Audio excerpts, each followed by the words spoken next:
여러분 그 예수 그리스도를 믿는다는 건요. 우리가 주님 안에서 예수 그리스도를 믿고서 새로운 존재로 변화하는 것을 말합니다. 우리가 예수 그리스도를 진정으로 만나게 되고 주님을 사랑하게 되면 우리의 삶에는 반드시 변화라는 것이 따라오게 돼 있어요. 무엇보다 우리가 예수님을 참으로 믿게 될 때 우리는 자연스럽게 관계의 변화라는 것을 경험하게 됩니다. 이전까지 내가 생각했던 사람이 다른 사람으로 보이기도 하고요. 그렇게 대했던 관계가 사뭇 달라지는 그런 변화들을 우리가 예수를 믿을 때, 참으로 믿을 때 경험하게 돼요. 예수님께서 왜 십자가에서 죽으셨을까라는 것을 생각해 보면 다 관계를 변화시키기 위해서 죽으신 거예요. 우리가 죄로 말미암아 하나님과 우리 사이에 어긋났던 관계들이 있습니다. 예수님께서 십자가에서 죽으심으로 말미암아 우리의 죄를, 인간의 죄를 대신함으로 하나님과 인간 사이에 어그러졌던 잘못됐던 관계들을 십자가로 회복하신 것이죠. 또한 예수님께서는 십자가에서 죽으심으로 말미암아 하나님과 사람뿐만이 아니라 사람과 사람 관계 또한 그리스도 안에서 화목할 수 있는 관계로서 십자가를 져 주신 것입니다. 그런데 예수 그리스도께서 화평의 다리가 되어 주시고 또 모든 관계를 회복하는 그러한 다리가 되어 주셔서 십자가를 지셨는데 이러한 변화되는 관계를 싫어하는 존재가 있어요.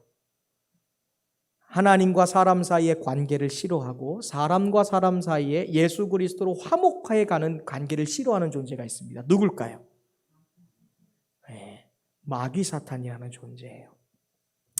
마귀는 하나님과 사람 그리고 사람과 사람 사이의 좋은 관계를 깨뜨리려는 존재입니다. 사탄은 지속적으로 하나님과 사람 그리고 사람과 사람 사이에 들어와서 악하게 역사하는 존재가 바로 마귀 사탄이에요. 특별히 마귀는 사람과 사람의 관계를 무너뜨리고 사람과 사람 사이의 관계를 파괴시켜서 종국에는 사람과 하나님 관계도 문제가 생기게 만들어요. 우리가 흔히 사람과의 관계가 이렇게 좀 빠그러들거나 문제가 생기면 예배 드릴 마음도 안 나고 하나님이 말씀하시는 게 들리지도 않고 찬양을 해도 마귀가 사람과 사람 사이의 관계의 역사에서 하나님과 사람 사이의 관계도 어긋나게 만드는 것이죠. 하나님과의 관계를 어긋나게 하기 위해서 마귀는요 반드시 가족들과의 관계를 휘젓습니다. 힘들게 만들어요. 그리고 교회 공동체 안에서 교우와 교우 사이의 관계를 어렵게 만듭니다. 그리고 친구나 가까이 지냈던 이웃들과의 관계를 어긋나게 만들어서 어려움을 주고 심지어는 신앙생활을 제대로 하지 못하도록 만드는 것이죠. 우리가 잘 아는 이 다윗이라는 인물도요 사실 이 관계의 어려움 속에서 살아가던 사람입니다. 어려서는 이 전쟁터에 나갔던 형들하고 마찰이 있었죠. 아버지가 형들이 잘 있나 한번 안부를 보고 알아 했더니 순수한 마음으로 아버지를 위해서 형들을 응원하기 위해서 갔는데 형들은 뭐야 왜 왔어? 놀리려고 왔지? 왜 놀러 온 거야? 형들 약올리려고 왔지? 하면서 관계가 막 좋지 않아요. 그때부터 아마 다윗과 형들의 관계는 그렇게 좋지 않았을 거예요. 또 왕이 된 후에는 다윗은 아들들과의 관계가 좋지 않았어요. 아들들이 아버지의 왕권을 뺏으려고도 했고요. 굉장히 아버지의 이렇게 아내를 이렇게 원하는 그런 경우도 있었죠. 특별히 우리가 잘 알듯이 다윗은 10년이 넘는 시간 동안 사울 왕과 쫓고 쫓기는 관계를 유지했었어요. 그만큼 다윗은 오랜 시간 이 사울 왕과의 관계 속에서 굉장한 어려움을 겪었던 사람입니다. 10년이 넘게. 사울 왕은 다윗을 죽이기 위해 군사를 총동원해서 다윗을 평생 따라다녔어요. 말미에. 한 나라의 왕의 추격을 받는다는 게 여러분 얼마나 무서운 일이에요. 이스라엘 백성들이 출애굽해서 홍해 바닷가 앞에 있을 때 바로가 어때요? 온 애굽의 군대, 분노한 애굽의 군대를 이끌고 이스라엘을 추격하지 않습니까? 근데 한 사람 다윗을 지금 쫓아다니고 있는 거예요. 다윗에게는 늘 내가 언제 죽을까, 언제 잡힐까 하는 그런 두려움이 있었을 거라는 생각이 듭니다. 그런데 오늘 본문에 보면 이러한 다윗에게 절호의 기회라는 것이 나타나요. 이 지긋지긋한 관계를 청산할 수 있는 기회. 쫓고 쫓기는 관계를 그만둘 수 있는 기회, 사울 왕을 죽일 수 있는 그런 기회가 오늘 다윗에게 나타납니다. 3절에 보면요, 이런 말씀이 있어요. 엔데기 광야로 숨어 들어간 다윗을 지금 사울 왕이 쫓기 시작합니다.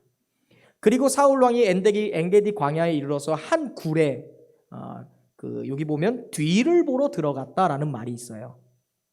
예전 성경에는 발을 가리기 위해 굴에 들어갔다라는 표현이 있어요. 발을 가리다, 뒤를 보기 위해 뭐 이런 말인데, 여기서 말하는 이 뒤를 보다라는 말은요, 히브리어로 레겔이라는 말이에요. 한번 따라해 보시죠. 레겔. 레겔이라는 말은요, 발이라는 뜻인데요. 여기에서는 용변을 보다라는 뜻으로 이게 사용되었어요. 그러니까 용변 보기 위해 다윗 쫓다가 굴에 잠깐 들어간 거예요. 왕이 용변 보러 가는데 신하들이 따라갈 수 있어요? 없죠. 아무나 못 들어가죠. 그러니까 지금 호련당신 혼자의 몸으로 지금 사울이 굴에 용변 보러 들어간 거예요. 그런데 동굴에 들어왔는데 그 동굴 깊숙한 곳에 누가 있어요? 다윗과 그 일행이 숨어 있었던 거예요. 혼자 굴에 들어오니까 사울을 보호할 군사들도 지금 없는 상황이죠. 그리고 지금 다윗이 껌껌한 굴에서 용변을 보고 있는 사울을 향해 확 뛰어나가면 지금 용변을 보고 있는 장면이니까 어떻게 막아설 방법도 없는 상황입니다.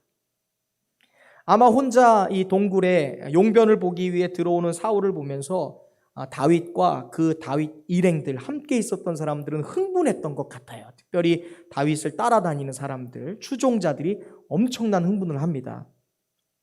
사실 무고하게 자신을 죽이려고 했던 이 사울을 죽일 수 있는 절호의 기회이기도 하고요, 한편으로는 그를 살릴 수 있는 기회이기도 하잖아요. 그런데 성경에 보면 다윗이 자기가 그 동굴 안에 있다라는 것을 드러내지 않습니다. 이 엄청난 기회, 이것을 가리켜서 그 주변에 있었던 사람들은 이건 하나님이 주신 기회일 텐데 지금 거사 진행합시다, 거시기 해버리죠, 뭐 이런 말이에요. 그냥 끝내버리자, 이런 말입니다. 근데 4절에 보면 그렇게 사울을 처치합시다, 하나님이 주신 기회일 수 있지 않습니까? 말하는 사람들에게 다윗이 한 일은 4절에 보면 그저 사울의 겉 옷자락만 살짝 베었을 뿐 그 무엇을 행하지 않아요. 제가 이렇게 생각해 봤어요. 어떻게 용변을 보는 사람 뒤에 가서 옷자락을 이렇게 거는데도 몰랐을까? 근데 그 당시에 왕들이 이제 긴 숄 같은 옷을 입으니까 아마 동굴 어디쯤에 이렇게 옷을 걸어놓고 용변을 보겠죠. 용변을 보니까 아마 사울 바로 앞에 간 거 아니라 옷 벗어놓은 거에 이렇게 살짝 아마 뱄던 것 같아요. 그리고 그 옷을 살짝 벤 후에 사울 왕을 그대로 조용히 그냥 동굴에서 나가게 합니다. 그냥 가도록 내버려 두는 거죠. 그리고 뒤돌아서 멀찍이 동굴을 떠나고 있는 그 사울 왕을 따라가서 그 뒤통수에 대고서 따라 나와서 내가 왜 이렇게 행동했는지를 사울 왕 듣도록 이야기를 해요. 그리고 그 이야기를 끝으로 오늘 본문이 마쳐지게 되죠. 저는 오늘 이 동굴 속에서, 다른 곳이 아니라 자기가 지금 기회를 갖고 있는 거잖아요. 그냥 끝내버릴 수 있는 기회, 복수할 수 있는 기회, 모든 그 지긋지긋한 관계 끝내버릴 수 있는 기회, 이제 정말로 더 이상 괴롭힘 당하지 않고 고통당하지 않을 수 있는 그 절호의 기회, 그 기회를 다윗이 어떻게 보냈는지, 그 기회 속에서 다윗이 행동했던 모습을 통해서 오늘 우리 그리스도인들의 모습, 특별히 하나님이 기뻐하시는 관계를 우리가 어떻게 해야 되는지, 그것을 한번 좀 나눠봤으면 좋겠습니다. 먼저 우리가 근데 이것을 좀 나누기 전에 한번 좀 생각해 봐야 될 것은요, 하나님이 함께하는 사람이라 할지라도 고통스러운 관계를 직면할 때가 있다라는 것을 우리가 좀 먼저 인정하고 살았으면 좋겠어요. 시작했으면 좋겠어요. 다윗도 하나님을 경외하는 사람이었고 하나님을 사랑하는 사람이었지만 다윗이 하나님을 사랑하는 것만큼 누군가에게 미움을 당하고 누군가에게 고통당하는 그러한 어려운 관계들도 다윗도 있었다는 것을 좀 우리가 알고 시작하면 좀 위로가 돼요. 다윗도 난 남편 때문에 고통당하는데, 나는 누구 때문에 고통당하는데, 친구 때문에, 어떤 누구 성도 때문에 나 힘든데, 그런 것들을 다윗도 경험했다는 거예요. 얼마나 위로가 돼요. 오늘 본문 2절을 보면 이 사울은 다윗을 잡기 위해서 이스라엘에서 3,000명의 군사를 뽑아와서 이 다윗을 찾아서 헤매고 다닙니다. 아마 이것만 보면 다윗이 대단한 잘못을 한 것 같아요. 아니, 어떻게 3천 명이라는 사람들을 대동해서 다윗 죽이려고 하나? 뭐가 이렇게 큰 문제인가? 그런데 이 둘 사이의 관계가 어긋나고 둘과의 관계가 이렇게 문제가 생긴 데는요, 사실 다윗의 잘못이 아니었어요. 모든 것은 다 다윗이 잘 되는 모습을 보고 시기했던 사울에게 있습니다. 사무엘상 18장 9절에 보면 이런 말씀이 있어요. 그날 이후로 사울이 다윗을 주목하였다라는 말이 있어요. 여기서 말하는 그날은요, 처음 어렸을 때 소년이었던 다윗이 이 블레셋과의 전쟁에서 거대 장수 골리앗을 무너뜨린 그날이에요. 그리고 그날 이제 승리해서 왕과 함께 군사들이 이제 멋있게 이제 들어오는 거죠. 이스라엘 성으로 들어오는데, 사울 왕을 영접했던 이스라엘 여인들이 노래를 부르기 시작합니다. 우리의 왕이시여 블레셋을 이기셨군요. 우리 이스라엘이 블레셋을 무너뜨렸습니다. 이렇게 노래를 하기 시작하더니 이런 노래를 불러요. 사울은 천천히요, 다윗은 만만이다. 막 이런 얘기를 하는 거예요. 이 말을 처음 딱 들었던 사울이요, 딱 불쾌하기 시작하더니 기분이 확 안 좋기 시작하는 거예요. 분노가 치밀기 시작했습니다. 그날 이후로 사울은 다윗을 미워했고요, 악령이 들어서 몇 번이나 창을 던져서 다윗을 죽이려 했어요. 게다가 하나님이 다윗을 사랑하시고 다윗과 함께함으로써 다윗이 무엇을 하든 형통하고 모든 일이 다 지혜롭게 하는 모습을 보고 더 시기와 질투가 나기 시작했습니다. 그러나 하나님은 사울을 버리셨어요. 더 이상 그가 하나님의 말씀을 가까이 하지도 않았고요, 하나님 안에서 산 것이 아니라 세상 안에서 살았기 때문에 하나님이 사울을 버리셨죠. 요한복음 15장 19절에 이런 말씀이 있어요. 너희가 세상에 속하였으면 세상이 자기의 것을 사랑할 터이나 너희는 세상에 속한 자가 아니요 도리어 세상에서 나의 택함을 입은 자인 고로 세상이 너희를 미워하는도다. 사실 사울이 다윗을 미워할 필요가 없어요. 그 당시 사울은요, 자기의 후계자를 양성해야 될 시기였어요. 그러면 자기들의 아들들이 좀 부족해서 이스라엘의 후대왕을 세울 아들이 내게는 없어 했는데, 이스라엘 백성들이 다 박수치고 너무 지혜롭고 너무 아름답다고 박수 쳐줄 만한 그런 다윗이 나타나면 주님 감사합니다. 하나님의 나라 이 백성들을 사랑하셔서 저렇게 귀하고 반짝반짝거리는 다윗을 보내셨거든요 하면서 그를 세워줘야 되는데 질투하기 시작해요. 왜? 분명한 것은 예수님의 말씀에 있어요. 사울은 세상에 속해 있었어요. 하나님이 이미 그를 버리셨어요. 사울이 악령이 든 것은 물론이요, 하나님의 뜻과 하나님의 말씀을 듣지 않았어요. 자기 마음대로 했어요. 그런데 다윗은요, 하나님의 뜻에 맞춰서 하나님의 마음에 맞춰서 하나님이 원하시는 대로 살아갔죠. 그러니까 예수님이 요한복음 15장 19절에서 말씀하신 것처럼 다윗이 예수님께 택함을 받은 거로 하나님께서 세상에 속해져 있는 사울이 다윗을 미워할 수밖에 없었던 거예요. 공식이에요. 우리가 은혜가 충만하고 하나님 안에서 지혜가 충만하고 형통하고 번영하기 시작하면 세상은요, 우리를 질투해요. 성도들 가운데도 그런 게 있어요. 저 성도는 왜 저거 자기만 잘 돼? 나는 왜 이래? 시기하게 되는 것이죠. 이것이 바로 세상을 다스리는 악한 영의 역사입니다. 하나님이 함께 하시고 하나님의 영의 지배를 받는 사람들을 악한 영은 미워하게 되는 것이죠. 잘 되면 좋아요, 행복해요, 너무너무 잘 되고 있네요, 나의 일 같아요, 내가 들으니까 내 일같이 너무 행복합니다라고 얘기해야 되는데 미워 죽겠어, 얄미워 막 이런 얘기하는 거예요. 그래서 다윗이 이 사울을 선하게 대해줬고 최선을 다해서 아름답게 대했지만 사울은 결국 그 다윗의 본 마음을 왜곡하기 시작했어요. 의심하기 시작했어요. 자기의 악령을 쫓아내기 위해서 그렇게 수금을 연주해 주었는데도 쟤는 나를 언젠가 죽일 것 같아, 내 자리를 뺏을 것 같아, 왜곡하고 질투하고 악하게 반응했다는 거죠. 그렇게 우리가 먼저 생각해야 될 것은요, 우리가 선하게 살아갈 때, 하나님 은혜 안에 살아갈 때 우리의 모든 관계가 다 좋다라는 건 아니에요.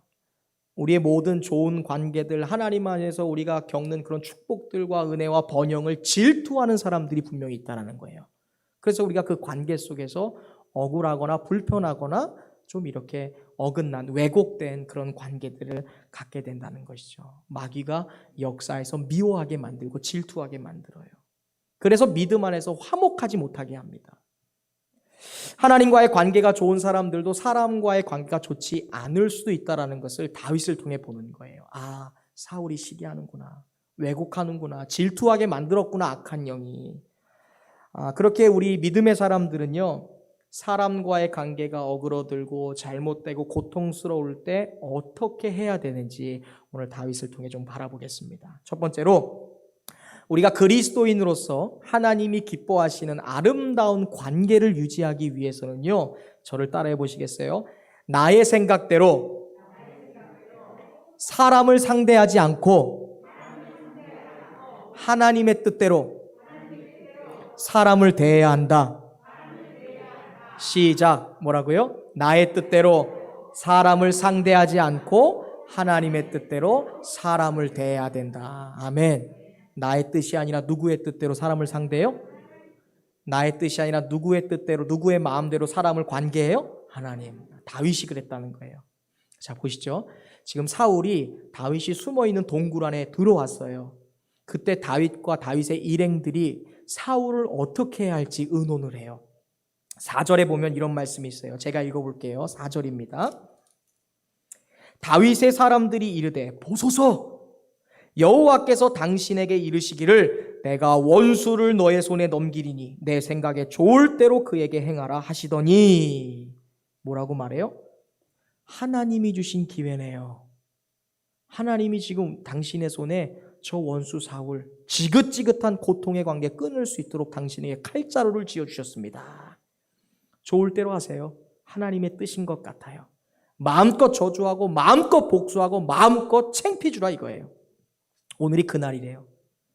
다윗에게 이러한 조언을 한 사람들은 다윗의 일행으로 함께 사울에게 쫓겼던 사람들이에요.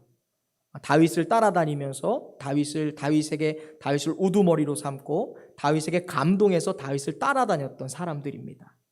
그들이 생각할 때 수년 동안 사울을 피해서 도망다니다가 몇 년 만에 지금 우리가 몰래 그냥 숨어있는 동굴에 사울이 혼자 들어온 거잖아요. 그러니까 이 사람들이 봤을 땐 기회인 거예요. 하나님께서 죽이라고 하신 기회인 거죠. 좋다라고 생각했어요. 웬만한 사람들은 아마 이 정도쯤 되면 그런가 보다. 많은 사람들이 다수결에 의하여 그래 맞지. 나만 착한 사람 아니지. 나만 나쁜 사람 아니지. 다 그렇게 생각하는 건데 복수 좀 하지. 나에게 기회가 아닌가 생각할지 모르겠어요. 어차피 다윗이 어린 시절에 사울을 대신하여 이스라엘의 두 번째 차기 왕으로 기름 붓지 않았어요? 그러니까 이미 공은 내게 넘어왔으니까 그깟 죽이면 내가 왕이 되겠지, 이렇게 생각할 수 있습니다. 그래서 다윗은 용변을 보고 있는 사울의 옷자락만 살짝 베었어요. 그런데 다윗은 그 일이 곧 마음에 찔렸어요. 그 일이 마음에 계속 불편한 거예요. 생각해 보세요. 지금 한 대 쥐어박은 것도 아니에요. 욕을 퍼부어준 것도 아니에요. 사람들 앞에 면전에 대고 너 왜 나를 억울하게 고통스럽게 하면서 이렇게 창피를 준 것도 아니에요. 뭐 한 거예요? 살짝 옷자락만 벤 거예요. 뒤에 가서 괜히 머리털 하나 똑 뽑는 거예요. 느끼지도 못할 때. 그게 마음에 걸리고 찔렸어요. 그게 왜 마음에 찔렸을까 생각해 보니까 그 뒤에 나오는 다윗의 이제 말을 한번 유추해 보면 이랬던 것 같아요. 다윗이 봤을 때 하나님께 기름 부음, 하나님이 선택한 사람이잖아요. 어쨌든 간에 자기보다 먼저. 근데 그 사람의 옷자락을 벤다? 하나님이 기름 부은 왕의 옷을 벤다라는 게 다윗이 느끼기에 그 사람의 인격을 모독하는 행위처럼 느껴졌던 것 같아요. 야, 내가 왕을 무시해도 이 정도지. 차라리 죽였으면 몰라. 왕의 옷자락을 배? 왕 몰래 뒤꿈치를 밟아버려? 지나가는데 그냥 발을 걸어버려? 그게 계속 마음에 찔리는 거예요. 죄의식을 느끼는 거예요. 내가 하나님이 세우신 사람을 조롱하고 있구나라는 불편한 마음. 그리고 사람들에게 야, 이건 옳지 않아. 내가 잘못한 거야. 이건 하나님이 원하시는 일이 아니야 라고 분명히 말해요. 왜냐하면 사울을 조롱하는 것과 사울을 죽이는 모든 것, 그것이 하나님이 원하시지 않는 것이다 라고 생각이 되었어요. 아무리 사울이 내게 악한 사람이고 내게 고통을 준 사람이라 할지라도 하나님이 건드시지 않는 한 내가 뭐하러 건드냐. 하나님이 세운 사람 하나님이 알아서 할 건데 왜 내가 죽이려 하고 왜 내가 그 사람에게 어떠한 위해를 가하려고 하느냐. 이 생각. 내가 하나님 월권하면 안 되는데 이거 하나님 원하시는 거 아닐 텐데라는 생각을 한 거예요. 그렇게 사람들 앞에서 난 사울 치지 않을 거야, 죽이지 않을 거야 거절합니다. 이것은 우리가 다윗이 자기의 생각보다 그리고 사람들의 생각보다 하나님의 뜻을 더욱더 중요하게 생각하고 있었다라는 것을 우리가 생각해 볼 수 있어요. 하나님의 나의 인격이 아니라 하나님의 인격. 보세요. 하나님이 이 사람을 불러왔는데 내 마음대로 하나님이 아직 내치신 것도 아닌데 내 마음대로 잘라버려. 그럼 하나님의 인격을 무시한 행위잖아요. 다윗이 그거 안 하겠다 이거예요. 내 인격이 아니라 하나님의 인격을 존중하고 내 뜻이 아니라 하나님의 뜻을 존중해요. 그리고 13절에 다윗이 뒤돌아서 가고 있는 사울을 불러서 이런 말을 해요. 옛 속담에 말하기를 악은 악인에게서 난다 하였으니 내 손이 왕을 절대로 해하지 않을 거예요. 나는 당신이 나를 엄청나게 죽이려 하고 수십 년 수백 배 더 나에게 고통 줘도 나는 절대로 당신 치지 않을 거예요. 난 절대로 하지 않을 거예요. 어떤 이들은 다윗과 같은 삶을 만나게 되면 10년 정도 계속해서 고통당하는 그런 관계들을 만나게 되면 악한 마음을 품게 돼요. 그리고 어떻게 기회만 되면 복수하겠다. 어떻게 되면 내가 이거 갚아주리라 막 일을 갈죠. 그리고 복수할 기회를 기다려요. 하지만 다윗은 자기 스스로 이 13절 말씀을 보면 사울 때문에 악한 마음을 품지 않겠다라고 얘기했어요. 나에게 고통 주는 사람 때문에 내가 악한 마음 품지 않겠다는 거예요. 그리고 그 사람을 생각하면서 내가 자꾸 복수하려고 생각하고 억울하게 생각하고 분노하기 시작하면 내가 그 사람을 생각하는 그 악함 때문에 내가 악에 얽매이게 되잖아요. 그거 안 하겠다라고 얘기하는 거예요. 하나님 뜻에 맡깁니다. 난 안 해요. 난 악에 얽매이기 싫고요. 당신이 나에게 피해를 줬어도 당신을 미워하는 마음으로 내가 고통받기 싫어요. 나 스스로 그렇게 안 할 거예요. 하나님이 원하지 않으니까. 그리고 다윗은 그 대신 하나님의 말씀에 근거해서 사울에게 선을 행해요.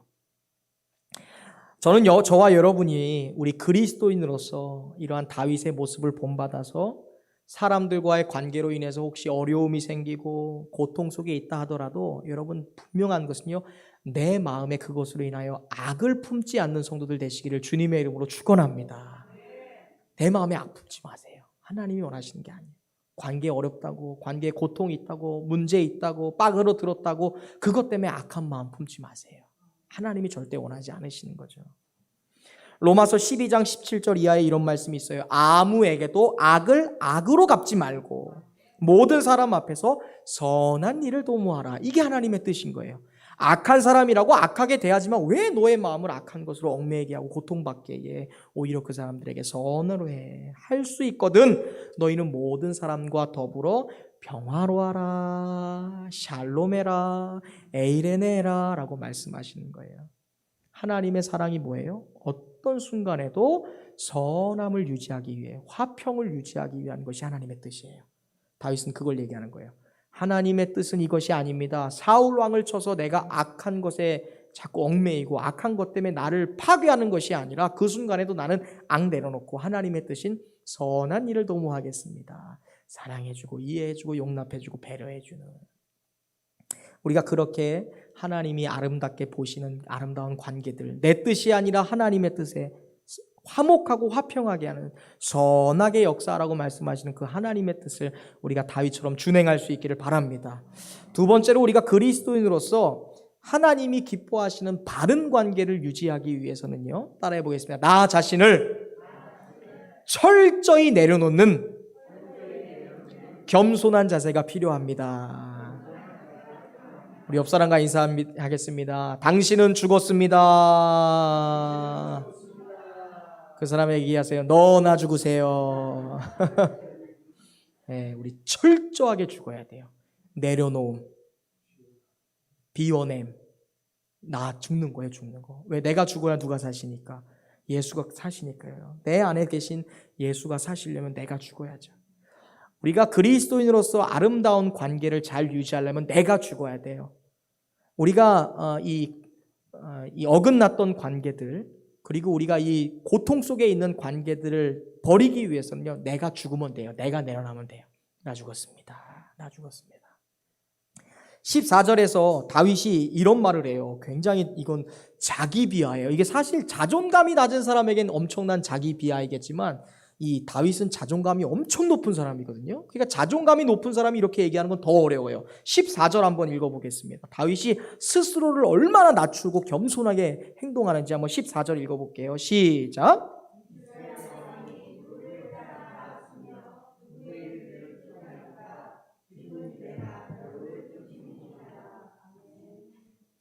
지금 다윗이 왕이시여 당신 누구 따라다니세요? 라고 물어보면서 왜 누구 따라다니냐고 물어봐요? 어찌 죽은 개와 같은 사람을, 어찌 벼룩과 같은 나를 따라다니십니까? 라고 얘기하는 거예요.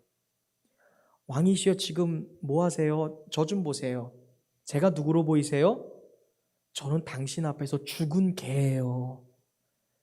당신이 무엇을 해도 짖지도 못해요. 당신이 이렇게 총 쏘려고 하면 엎어질 수도 없어요. 이미 죽었어요. 저는 당신이요 그냥 후 불면 날아가는 벼룩과 같은 사람이에요. 엄청나게 다윗이 지금 자기를 낮추고 있어요. 이게요 고통스러운 관계를 떠나는 다윗의 비결이었어요. 하나님이 아름답게 여기시고 하나님이 사랑하시는 그리스도인의 관계의 초점은요 겸손해지는 거예요. 할 수 있는 한 엎드리는 거. 지금 다윗이 자기를 뭐라고 지금 가정해요? 죽은 개와 벼룩이에요. 사실 여러분 사울 왕도 대단해요. 사울 왕도 지금 3,000명의 군사 이끌고 몇 년 동안 지금 다윗 따라다니잖아요. 다윗이 이때 호련단신이었을 것 같으세요? 아니에요. 다윗이 이때 이미요 자기를 따라다니는 사람들이요 수백 명이 넘었어요. 다 칼차고 군사들이에요. 다윗이 이미 많은 사람들 최소 600명, 400명, 1000명 이상의 우두머리가 되어 있었던 상태예요. 그런데 지금 생각해 보세요. 다윗을 위해서 목숨 바친 사람들이 지금 다윗의 수족이 돼서 다윗을 보호하는 보디가드가 돼서 수천 명이 따라다녀요. 그런데 생각해 보세요. 자기의 리더가 지금 뭐라고 해요? 한 칼에 지금 동굴에서 죽일 수 있었던 사울, 그거 보내주고서 지금 자기 리더가 나는 죽은 개입니다. 여러분, 저는 벼룩 같은 사람이에요. 생각해보세요. 여러분이 어디 가가지고 여러분 저는 죽은 개입니다. 그럼 내가 못 참아. 제가 우리 성도가 무슨 죽은 개냐고. 여러분 제가 어디 가갖고 저는 죽은 개입니다. 여러분 저는 벼룩과 같은 사람입니다. 여러분 가만히 두고 볼 수 있으세요? 불가능한 일이에요. 지금 다윗은 이미 리더예요. 이미 한 부족의 왕이 세움받지 않았을 뿐이지 이미 왕이에요. 근데 지금 다윗이 자기를 내려놓아요. 완전히 철저히. 여러분 여기에 다윗의 위대함이 있어요. 우리가 높이 올라가면 올라갈수록 많이 가지면 가질수록 우리는 내려가야 돼요. 예수님이 얘기했잖아요. 크고자 하냐? 그럼 내려가라. 섬김을 받고자 하느냐? 섬기는 자가 되라. 살고자 하느냐? 죽어라. 이게 역설이에요. 크리스찬의 역설. 다윗이 자기를 최대한 낮추니까 하나님이 다윗을 높이시는 거예요. 사울은 자기를 높이니까 낮추시는 거죠. 관계가 힘들어지는 것은요 대부분 자존심 때문에 그래요. 여러분 자기를 낮추지 못해서. 손뼉이 마주쳐야 하잖아요. 한 사람이 확 하면 한 사람이 쭉 죽으면 돼요. 왜 하니까 끝까지 가는 거예요. 그냥 상대방을 향한 교만함이 있을 때 관계가 고통이스러워요. 사울왕은 스스로 높은 사람이라고 생각했습니다. 그러니까 다윗의 인기와 성공을 보고 참을 수 없는 거예요. 내가 가장 높은 사람인데 어디 다윗이 높아지냐 이거죠. 그래서 다윗을 대적했어요. 그리고 다윗을 향해서 불화의 관계를 맺기 시작한 거예요. 반면에 다윗은 언제나 겸손했어요. 그래서 사울이 자기 앞에 큰 사람이 되면 되려 할수록 다윗은 오히려 더 엎드렸어요. 사울이 시키는 대로 했죠. 사울이 원하는 대로 명령하는 대로 다 순종했어요. 창을 던지면 맞서 싸우는 것이 아니라 그냥 엎드려서 피했어요. 죽이려 하면 도망갔어요. 절대 맞서지 않았습니다. 조용히 그 자리를 피하는 거예요. 여기에 다윗의 위대함이 있어요. 이것은 철저히 자기를 낮추는 행동이었던 거죠. 잠언 13장 10절에 이런 말씀이 있습니다. 교만은 다툼만 일어날 뿐이니라. 교만은 다툼하는 거예요. 반대로 다투는 건 교만이죠. 그러면 다투지 않는 건 뭐예요? 겸손이에요. 겸손할 때 다투지 않는 것이죠. 나 죽었습니다. 나 죽을게요. 관계를 어긋나게 하는 마귀의 역사에는 늘 교만함이 있습니다. 올라가려는 마음이 있어요. 나를 높이려고 할 때 다툼이 일어나는 것이죠. 하지만 우리가 다윗처럼 정말로 다윗이 할 수 있는 한에선 가장 낮춘 거였던 것 같아요. 죽은 개, 벼룩. 다윗처럼 내가 할 수 있는 한 최대한 나를 겸손히 낮추고 상대방을 대할 때 관계의 회복이 일어나는 줄로 여러분 믿으시기를 바랍니다. 나를 낮출 때, 겸손해질 때 고통스러운 관계를 우리가 분명히 떠날 수 있다는 것, 그것을 다윗을 통해 보는 것이죠. 마지막 세 번째, 우리가 고통스러운 관계를 떠나기 위해서 무엇보다 그리스도인으로서 하나님이 기뻐하시는 관계의 삶을 누리기 위해서는요, 따라서 고백할까요? 내가 판단하는 것이 아니라 하나님이 판단하시도록 내버려둔다. 아멘. 내가 판단하는 것이 아니라 누가 판단하게 해놓으시는 거예요? 이거는 첫 번째 우리 그 맥락과 일맥상통해요. 다윗이 그러잖아요. 내 뜻은 죽여야 되는데 하나님의 뜻이 아니니까 그냥 내려놓는 거예요.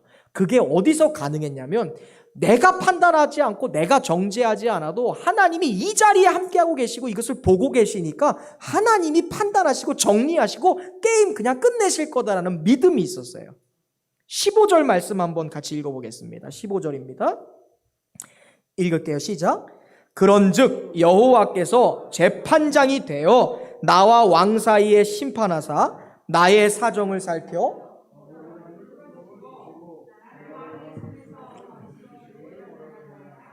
아멘. 지금 다윗이 그래요. 당신이 군사를 이끌고 나를 잡으려 왔지만 당신도 재판장이 될 수 없어요. 나도 억울하다고 내가 재판장이 될 수도 없어요. 우리 사이에 이 어긋나고 고통스러운 관계, 끝나지 않는 이 관계의 유일한 재판장은 누구세요?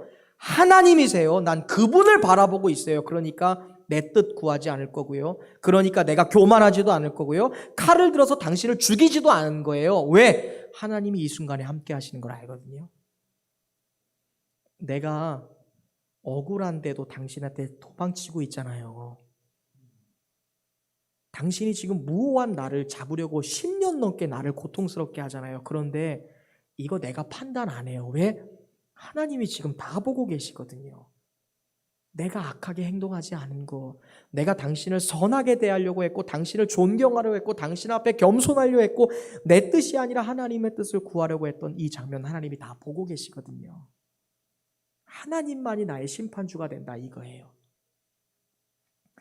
내가 판단하지 않을 거예요. 하나님이 모든 관계를 아니까 공의롭게 판단하실도록 나는 그냥 하나님께 맡길 거예요. 나는 하나님이 그러실 거라고 믿고 있거든요. 라는 고백이에요.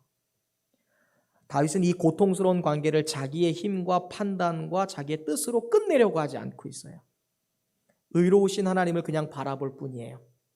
늘 보고 계셨고 늘 함께하고 계시고 늘 이 순간에도 이 모든 것들을 다 감찰하고 계시는 그 하나님이 지금 이 자리에 계시니 하나님이 판단하셔서 하나님이 나의 억울함을 풀어주시고 사울 왕의 손에서도 구해주실 것입니다 라는 것을 믿고 있어요. 이것이 정말로 다윗에게 있어서 고통스러운 그 10년이 넘는 관계를 떠나게 했던 이것에서 자유로워질 수 있는 비결이었어요. 내가 아니라 하나님이 판단하시는 거예요. 하나님께 공을 넘겨버리는 거예요. 왜 내가 판단을 해? 네가 잘못해서 내가 잘못했어가 아니라 하나님 아시죠? 제가 뭐 할 수 없어요. 하나님이 다 아시니까 하나님 손에 맡깁니다. 아시잖아요. 하나님 코람되어 보고 계시잖아요. 제가 어떻게 하고 있는지요. 내가 사울에게 어떻게 대하고 있는지 코람되어 하나님 아시잖아요. 내가 어떻게 사람에게 판단하고 있고 대하고 있는지 하나님 뜻에 맞춰서 살아가기 위해서 저 하나님 몸부림치고 있잖아요. 하나님이 나의 억울함을 풀어주시고 보고 계시니까 함께하고 계시니까 손에서 구원해 주실 것을 믿고 있었어요. 저와 여러분이 다른 사람과 관계를 맺을 때 때론 고통스러운 관계 속에서 우리가 분명히 잊지 말아야 될 것이 있어요. 그것은 바로 하나님께서 그 고통스러운 순간과 과정과 관계 속에서도 늘 그 가운데 계신다는 거예요. 우리가 막 고통스러운 그런 관계와 그런 어려운 가운데서도 하나님이 여러분과 함께하고 계신 거예요. 다윗은 그것을 보았어요. 그것을 믿었어요. 그러니까 그 관계의 어려움을 사람을 통해서 해결하는 것도 아니고 지혜와 칼을 통해서 해결하는 것도 아니고 내 모든 형편을 아시는 공의로우신 하나님께 그 관계를 맡기는 거예요. 아마 그렇지 않고 다윗의 일행들이 이야기했던 대로 다윗이 좋을 대로 행동했으면 여러분 어떻게 됐을까요? 분명히 하나님의 뜻을 어기게 됐을 거고요. 다윗도요. 하나님과 어긋나는 삶을 살았을 거예요. 사울이 그랬거든요. 하나님이 원하시지 않았을 때 자기 마음대로, 전쟁도 마음대로, 예배도 자기 마음대로, 제사도 자기 마음대로. 하나님이 없는 거예요. 하나님 분명히 사울과 함께 하시는데 그걸 알았었거든요. 사울이. 근데 교만해져서 하나님 없는 것처럼 생각. 근데 다윗은 힘을 갖고 있고 칼을 갖고 있고 기회를 얻었음에도 아니야. 하나님께서 하실 거야. 그러니까 하나님과의 관계를 유지할 수 있었던 거죠. 사탄은 우리의 관계의 어려움을 하나님 앞에 맡기는 것이 아니라 스스로 해결하라고 계속 우리에게 얘기하는 거예요. 스스로. 네가 해. 네 뜻대로, 네 방법대로, 네 기분대로, 네 판단대로, 네 힘대로, 네 능력대로 해. 그래서 하나님과의 관계를 어긋나게 만드는 것이 사탄의 계략이에요. 그러게 여러분, 우리가 관계의 어려움이라는 것을 경험할 때요, 스스로 옳은 대로 판단하고 스스로 정죄하고 스스로 행동하는 것이 아니라 다윗처럼 하나님께서 판단하시게 내버려두고 하나님께서 일을 만들어 가시고 해결할 수 있도록 하나님께 공을 넘겨드릴 수 있는 그러한 성도들이 될 수 있기를 간절히 바랍니다. 그것이 선을 이루는 거예요. 이제 말씀을 좀 맺고자 합니다. 우리가 이 세상을 살아갈 때 그리스도인들도요, 고통스러운 관계를 경험할 때가 있습니다. 그 고통스러운 관계는요, 믿음이 아무리 튼실해도요, 믿는 사람 모두에게 어려운 그런 영향을 끼쳐요. 하나님은 그리스도 예수 안에서 화목하기를 원하세요. 모든 사람과 화목하기를 원하는데 사탄은 이러한 화목의 관계를 깨뜨려서 신앙도 무너지게 만들어버리는 거죠. 하나님과의 관계를.